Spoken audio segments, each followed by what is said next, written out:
The next C is collaboration. Studies show that when you work in groups, and have the trust and cooperation of team members, you tend to outperform individuals and teams which lack good connections. By more collaboration, you make a peer-supported environment that encourages trust and builds great culture at work. Studies demonstrate that being cared for by colleagues is a strong indicator of employee engagement. In this way, a constant challenge is to revitalize individuals to collaborate on different goals, while barring people seeking their self-interest. Collaboration implies cooperating with at least one individual to finish a project or task to create ideas or processes. In the working environment, collaboration happens when two or more people work together towards a shared objective that benefits the group or organization. Isn't it true that collaboration requires interpersonal and communication skills, as well as knowledge sharing and strategy? Yes, and it can occur in a conventional office, or between members of a virtual group. So, what are the benefits of collaborating? I mean, if we have a lot of people working on one thing together, it can either go wrong and spoil the broth, or it can go really well.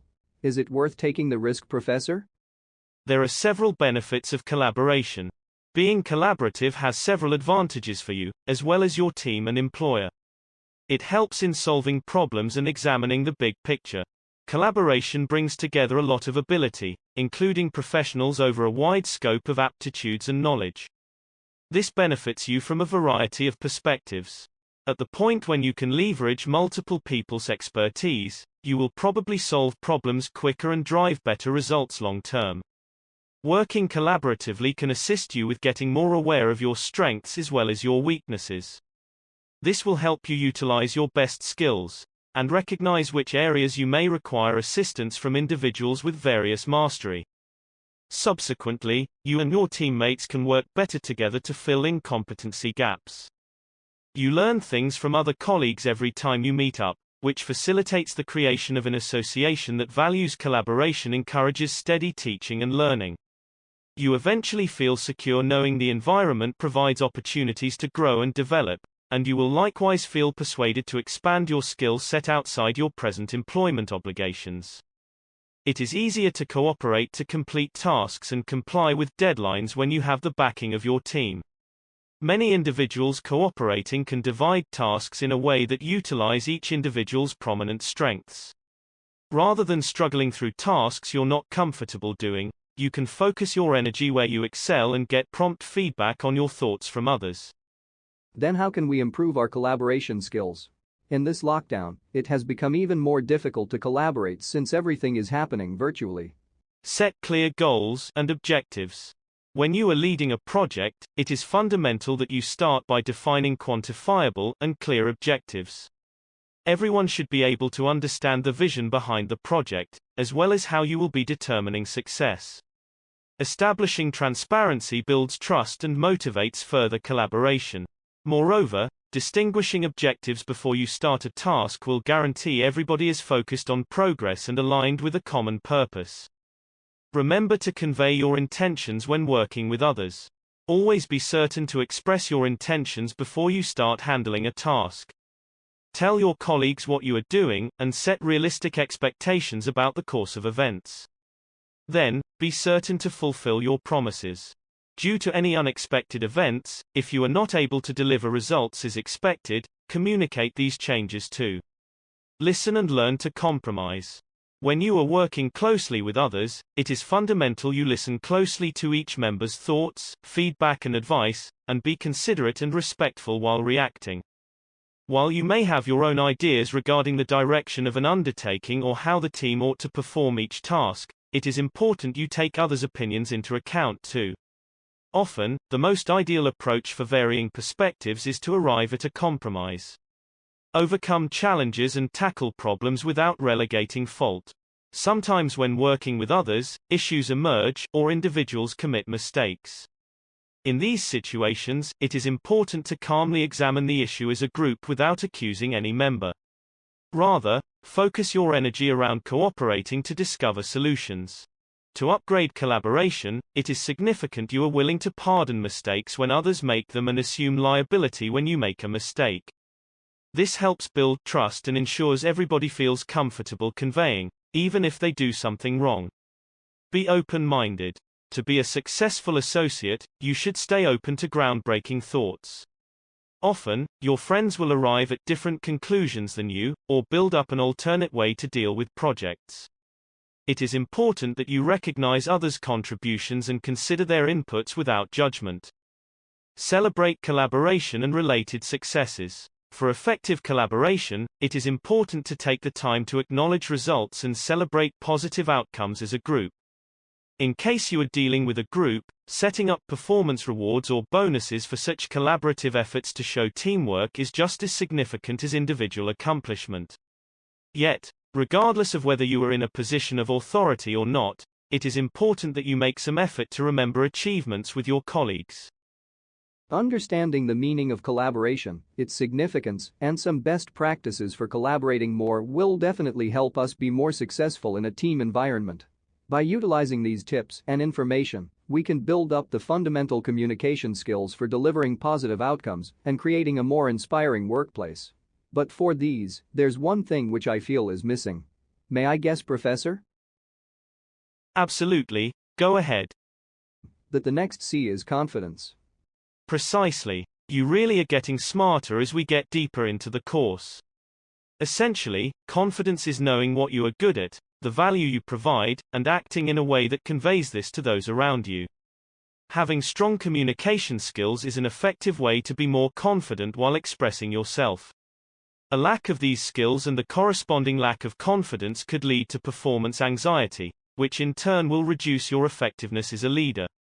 It is also suggested to have a good mind map before you speak so as to establish effective communication and be more compelling. Not to forget, application of theoretical knowledge into practical situations makes you a good learner and builds up your reputation, giving you the confidence to move forward with your approach. In our daily lives, confidence helps us present ourselves in a way that leaves an impression on the people we're talking to. When we talk about workplace confidence, why is it necessary? You need to be confident in order to be assertive. If your words and actions have conviction, you will be taken more seriously. This will help you in your career advancement. You will be more likely to engage in challenging, but manageable projects.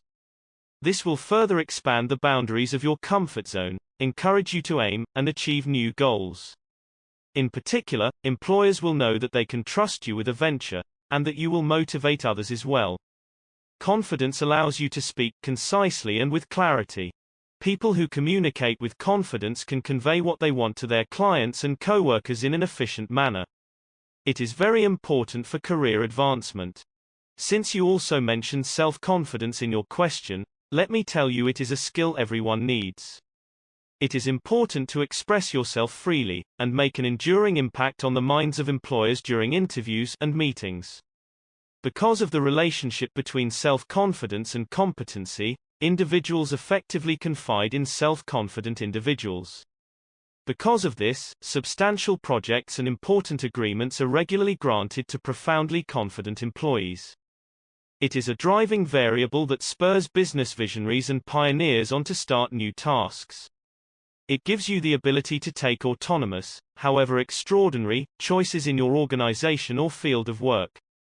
You do not stress your superiors with consistent requests for headings and directions. According to you, self-confidence and confidence in the workplace are both necessary, but there are so many people who are still low on confidence.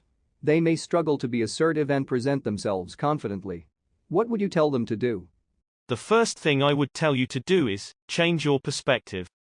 People who lack confidence tend to be worried about the effect others have on them. Rather, they should focus on the impact they have on others. This improves your effectiveness because you will understand it is what you bring to the table, and not what others do to you. Next, recognize your achievements. When you accomplish something great, do not sweep it under the carpet. Acknowledge it, and praise yourself, even if it is just a minor accomplishment. Be careful to be reasonable about your achievements to ensure you are not pushing your own barrow. It is important to act confident. Have you heard of the saying, "A picture paints 1,000 words"? Presently, envision yourself. How do you look? What does your body language convey the second you walk into a room? What information can forthcoming customers or collaborators accumulate about you before you even say a word? Indeed, acting confident is incredibly important. Be aware of how you hold yourself, and the signs your body language is conveying, especially your posture.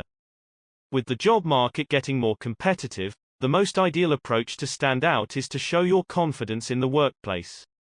Stand straight, be proud, and appreciate what you do. After all, that is the most significant thing. After pondering over these sub-skills, the end goal is to understand what engagement is, what all factors influence it, and how can we build upon and improve them. There is a well-known proverb, a journey of 1,000 miles begins with a single step. Yet, far too many people never even get started on that journey.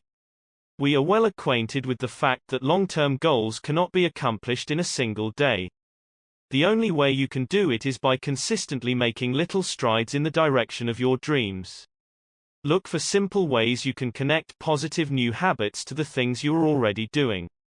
One of the hardest parts here is getting habitual and making them an indispensable part of your schedule, since they can often be easy to defer, as you may feel they are unimportant. Ultimately, try to keep track of your exercises and review your advancement regularly. When you take time each week to review everything you have accomplished, you will be amazed at how far you have come, and you will be much more motivated to continue your journey. It is time to recall what you have learned till now. The questions for this section is as follows.